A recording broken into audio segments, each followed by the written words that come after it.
just let all the expectations and pressure slip away, which is a process, because you're going to go through guilt, like, oh, my child's never going to learn to read, or, oh my gosh, how are they going to get a job? You need to go through all of this kind of letting go of the guilt, letting go of the expectation, and letting go of other people's expectations. That's the big one. You'll get a lot of judgment. And it's a process of stepping into your own sovereignty, your own truth. What is right for me and my child, not what does everyone else think I should be doing. Welcome to the SALT Podcast, where we talk about all things simple. Yep, simple anointed living tips. I'm your host, Jenny Peña.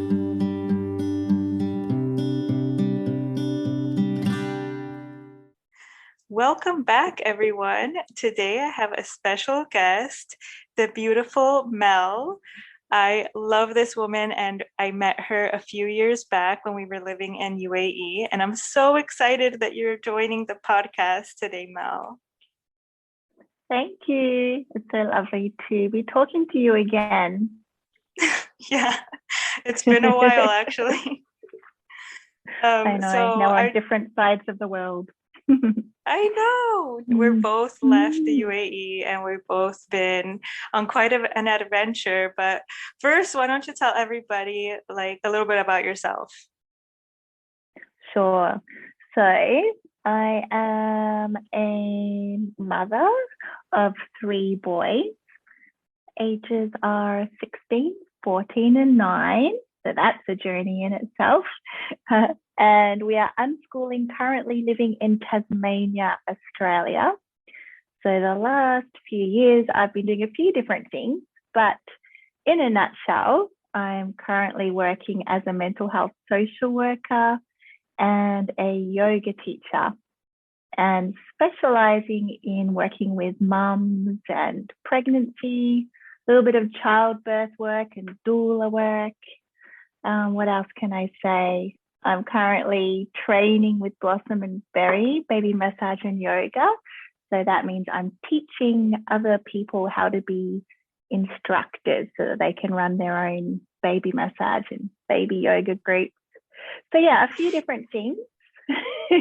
Yeah, quite a few things, which if anybody listening has followed me, you pretty much can see how we met and why we've stayed friends this long. So I love all the things that you do and offer. So I hope all the listeners go and check out what you're up to.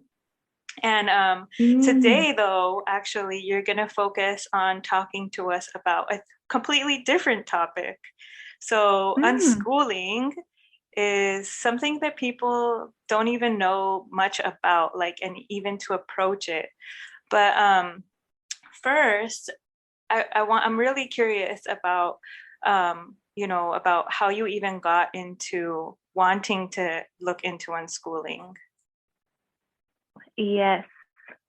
So like everything, unschooling kind of came to me when I was at my wit's end. It's often at your lowest point that you find the best gifts. And I was struggling because my children at the young ages of 5 and 3 were just not doing well at school. As in, I was the parent, Mrs. Craven, can we speak to you? Excuse me, Mrs. Craven, like every single class, every day. And I was often found crying in the car, saying, I don't know what to do. My kids just don't fit the system. And, they were just little boys wanting to be boys, basically. And so I looked into other alternatives. And I had also worked in the school system, tried to teach there myself, really looked at exploring little tiny schools and all sorts of different things. But at the end of the day, structure and having to meet deadlines and be in certain places at certain times did not work for my family at all. It was like World War III every day, because I had very independent, energetic, curious, and I'm sure one of them came out of the womb knowing more than most of his teachers, so he questioned everything, even at a young age. And also add to that, I guess, in retrospect, a lot of sensory processing. So not liking to be sharing his space with other children. And when you've got 20 kids in a small classroom, sometimes that doesn't bring out the best in children. And I don't think it's really conducive to learning in the style that my kids learn. So I came across in all of my researching unschooling. I mean, it was, first of all, I tried homeschooling in a more traditional way, which is where I had a little timetable on my wall and I set up a little classroom in my house. And then guess what? I became a mother trying to be a teacher, and it was the same stress. So unschooling is just throwing the rule book out the window and saying, hey, let's focus on a relationship with this child and let's make love and compassion center. And then learning, let's see what applies to this child. What are they interested in? What do they want to learn? And how can we seek out what they want to learn in more of a natural way in their immediate environment rather than through books, paper, and pens? Which so works for some. It works for some people, right, to do school in a traditional way at home, but it does. Like for some people, it just doesn't. I would say for the majority of children, it just doesn't work that way. It can be super stressful if you're trying to get through the same style of learning. So you might try to get a curriculum and books and then be everything: mother, teacher, PE teacher, math teacher, everything to your child. It's a recipe for a nervous breakdown. I take my hat off to those mothers that do this. There are some out there that do it really well and their children are thriving. But for us, that did not work. So we pretty much did what we would call a blend of unschooling, world schooling, natural learning, which looks different for every family doing it because the focus is on your family, your children, and their own unique learning needs, interests, passion, their own style of being in the world. Are they someone that needs a lot of time out? Are they somebody that loves to spend time with other kids? How do they recharge themselves? So it's taking all of that into consideration, as well as you as a parent.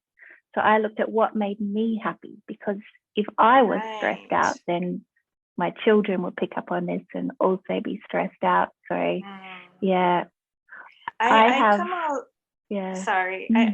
come across a lot of people who have a few like misconceptions about unschooling.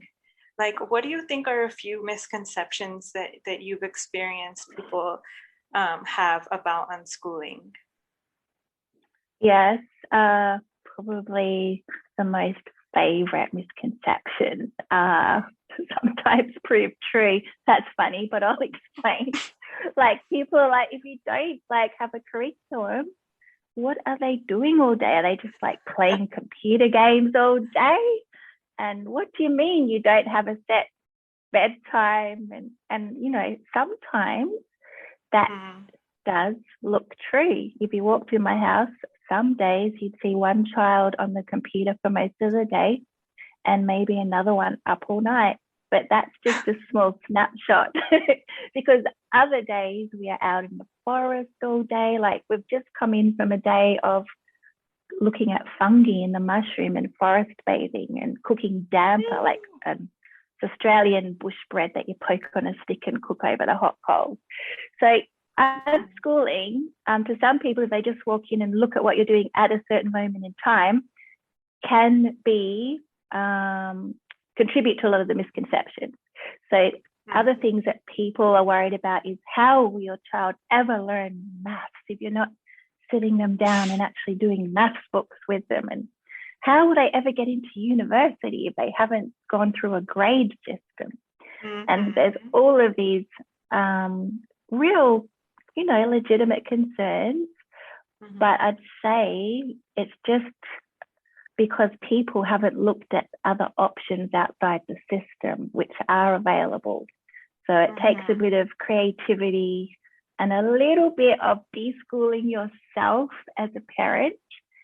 That's a big part of the process, because if you have been through a traditional school system, it's very hard to comprehend that there's other ways to actually learn. And, we're lucky here in Australia. Like, my oldest son has been unschooling for the last 7 years. So we kind of pulled him out of the system when he was 5, but then he went to a homeschool camp for a couple more years. And then he's been completely out of the system for the whole of, say, age 8 up until 16. But like next year, he can enroll in a couple of college subjects without any prerequisites. Wow. I mean Australian college, which is like what they do before they go to university. But there's schools here that will accept you as a homeschooler, and you can just enter in and do part-time secondary college, and just study the subjects you like. Yeah. So that's a huge one. I think that's a huge misconception. And I feel like, and my husband's also a teacher, and he's been teaching for 20 years.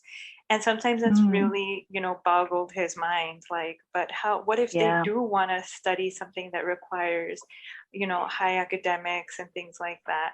And I'm like, it's going to be okay. There are schools that allow them to go in, take those prereqs and all of that. That's amazing. Exactly. I've heard also other misconceptions like, what were the ones that you said already? They play computer games all day. The routine,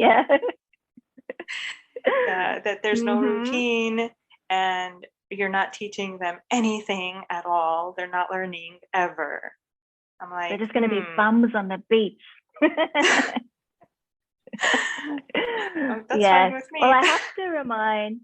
Yes, well, you know what? I always remind people that bring this up with me, that my most important value is my children's well-being, happiness, and mental health. If they want to be on a bum on the beach and they're happy with that, then I'm happy with that, And if they want to just run a coffee van, which I think is a very legitimate thing, the world needs coffee, then go for it. Not everyone wants to go to university, but guess what? If they do, I know 60-year-olds that suddenly decide to go to university. Gone are the days of just making yourself aim for a certain trade or profession and then staying in it forever. You just look at how our world's changing. Like, we cannot even guess what our children will be doing in 10, 20 years. The world is changing so much. So much. Yeah. The same thing with my children, that, even recently, a family member asked me, like, well, what are they going to do? Like, what if they want to go to university or this and that, or like if high school? And I'm like, boy, they're 8, 5, and 2. Like, I cannot even begin to think about like those things. Like, okay, let's say Jasmine right now, if she has in her mind that she wants to be an air pilot, she doesn't need to go through like university and all of that to be an air pilot. Like, there's a way that she can just go to flight school. Like, right, exactly. Yes. So my boys are off to air cadets tonight. They got into air cadets and they haven't been to a day of school for the past 7 years. It's awesome. I hope that people listening will feel like a little bit of a relief, because it's true. Like, you touched a little bit about deschooling. Can you expand more on that? Sure. So Sandra Dodd has some information on this, and a few other people we can put links to. But basically, before you can really engage and embrace the whole concept of unschooling, you need to take some time as the parent, and even if the child's been in school, the child as well, to be school. So that means you need to just let all the expectations and pressure slip away, which is a process, because you're going to go through guilt, like, oh, my child's never going to learn to read, or, oh my gosh, how are they going to get a job? You need to go through all of this, kind of letting go of the guilt, letting go of the expectation, and letting go of other people's expectations. That's the big one. You'll get a lot of judgment. And it's a process of stepping into your own sovereignty, your own truth. What is right for me and my child, not what does everyone else think I should be doing. And if you've been someone that's gone to school and always toed the line in society, you can feel like a bit of a rebel. And you can feel like you're doing something wrong. You can really get worried. So I think it's a process of just being gentle with yourself, researching, joining chats and forums, listening to podcasts like this, finding your tribe, disengaging a little bit from the schooly group that will continually make you feel like you're kind of doing something wrong, not on purpose, but that's just because that's the only thing they know. And when somebody steps outside the box, you know, you can be a little bit ostracized or made to feel like a failure or a weirdo. We're used to that, aren't we? Yeah. But if you find your tribe, you realize that you love being weird. Once you see all the benefits it has for your relationships with your children and the happiness in your family, to me, it's made my life just a blessing. Like every day I'm happy to get out of bed and to be with my family, whereas before I used to dread what each day would bring because of the whole battle with school and all of that. Yeah. Oh yeah, I definitely feel that. Even with homeschooling, like I did have a little bit of that dread, just because, like you said, like just taking the pressures off yourself of judgment. And I think you and I have had these conversations before, of even judging ourselves and having like putting these pressures and burdens on ourselves about what we think the day should look like for them, you know, to the point that at times, like you said, we just skip everything altogether. And it may feel like skipping things altogether, but in reality, in everything that we do, they are kind of learning. Exactly. That's something. The other amazing thing. They are learning.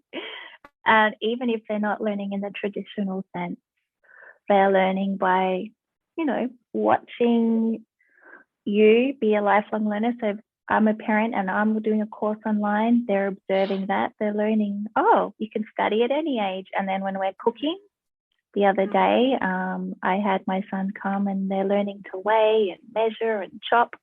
Life skills are so important. When you're out there gardening, they're learning about growing vegetables, and, you know, there's all the science of that. And when you travel, they're learning geography, and, you know, you can learn just naturally and in a way that's kind of more realistic and more related to life. You don't sit in school going, when you get out into the real world, because you already are in the real world. Yeah. That's the amazing thing that, and another thing that you touched upon is like world schooling, that even through travel and exploring outside and going for a walk, you know, through the forest or, you know, all these different cultures and languages, they just naturally have such a curiosity and naturally ask so many questions.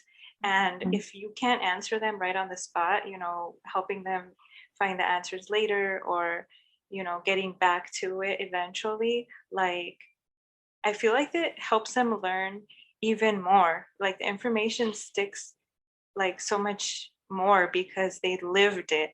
It was like a lived learning experience or something like that. And your boys learned, wait, you were in the UAE for quite a time, and through the UAE, you guys traveled quite a bit, didn't you? Yeah, like my favorite story when people say, "Oh, how are your boys learning?" I say, "Well." Hey, it's me, just taking a quick sec to let you know about the Pink Premium Access. Get the link for access in the show notes or heavenlytreasure.net, where you can choose monthly or yearly access options. You will get all the uncut gems hidden from the Salt podcast, plus exclusive episodes, promos from guests, Ask Me Anything episodes, and private group Zoom calls for Access members only.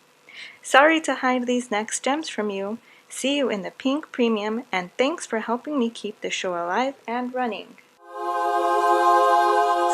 Some struggles, right, with the lockdowns. You guys were pretty landlocked for a while, and then finally you were able to go out there. So I'm sure it was like such a relief.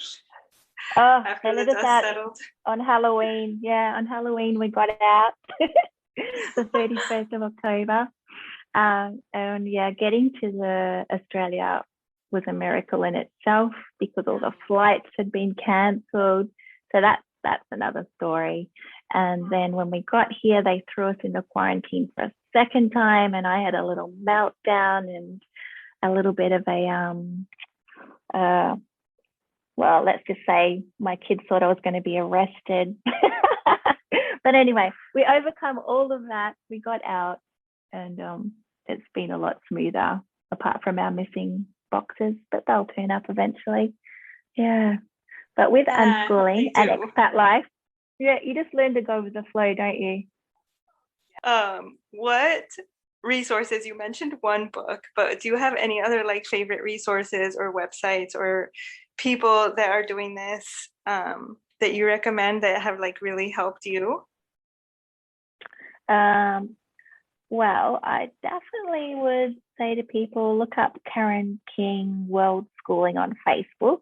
She's got a wonderful network of people there, and she and her family came and house sit for us in the UAE. Amazing woman, and now she's compiled a great resource for all families wanting to connect that kind of schooling around the world in alternative ways. The worldschooling.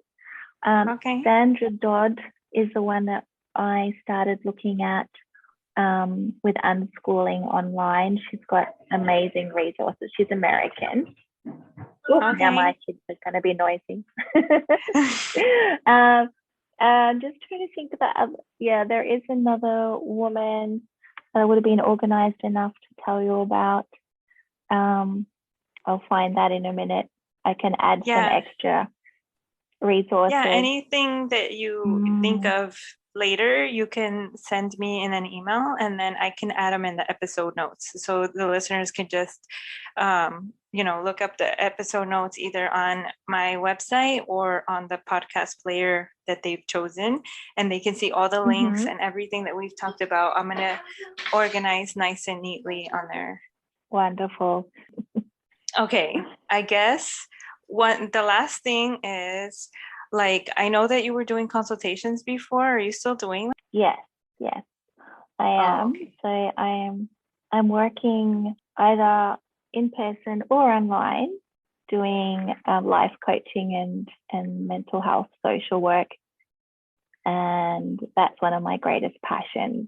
So if anybody wants to contact me, I am happy to help. Yeah, happy to mull over some ideas if you're thinking about unschooling and you want some support with that. Is there a website then people can go to and like book a consultation with you? Yeah, so if you have a look at melcraven.com, there's a website there, or you can find me on Facebook, Mel Craven Yoga, and just pop me a message. All right, and you're on Instagram as well. Yeah, Instagram as well. And I'm also teaching yoga, and I can do that if anybody's kind of still stuck, unable to leave the house, or wants to do yoga in the privacy of their own home. Sometimes it's a great way, especially for parents, just to de-stress. Very relaxing yoga. Yes, I love everything that you offer, and I highly recommend booking a session with Mel, just even to get Mel's love and all these like positive vibes that you have is just so uplifting. And you have, I don't know, you have a way, because I know I had to message you a few times when I was like just having a breakdown, and you had just the right things that I needed to hear at that time. And with everything that's going on, and even just navigating parenting, like no matter what's going on in the world, like it can be really hectic. And I think the best thing is just to reach out when you need help. But what last thoughts do you have that you can leave us with? Yeah. And I just wanted to say that I am helping from a place of having been there, have felt how difficult it is, and that's perfectly normal. And anyone embarking on the journey of parenthood is going to confront lots of self-doubt and feel like they're getting it totally wrong. But my best advice is that you cannot give from an empty cup. It sounds like a simple thing, but it's probably key. So if you are feeling stressed out, if you're just giving without topping up your own reserves, and this can be energy, it might be you're not feeding yourself enough, might be you're not getting out in nature enough, whatever it is you need that helps you feel fulfilled, because you can't give from a place of emptiness. So you are the most important thing. Your children are only going to benefit if you are fulfilled and happy enough to be able to give them what they need. So I think that's the biggest tip, not to be a martyr. That's the best tip. Such a good tip. And yeah, definitely, I know what you've told me your story before.